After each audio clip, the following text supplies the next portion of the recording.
pares kami ng brand niya ni Ate Barbie. Pares kami ng brand, pero hindi dahil dun yun. Hindi lang yun dun. Dahil ang inaalagaan niya ay buhok. Totoo. Buhok sa kilikili? Buhok ko.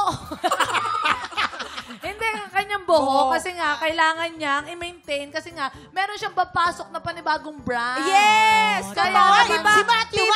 Diba Timothy? Timothy. Nakita ko palagi sa billboard.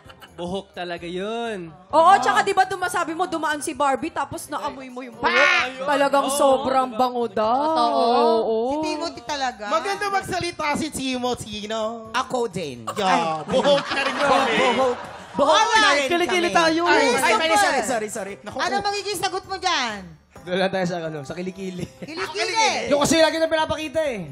Kilikili, ha? Okay. Kilikili daw. Kabog or sabog in? 5, 4, 3, 2, 1. Sabi sa'yo eh. Di ba? Ayan, kilikili puting walang budol si Ate Barbie. Yung pala.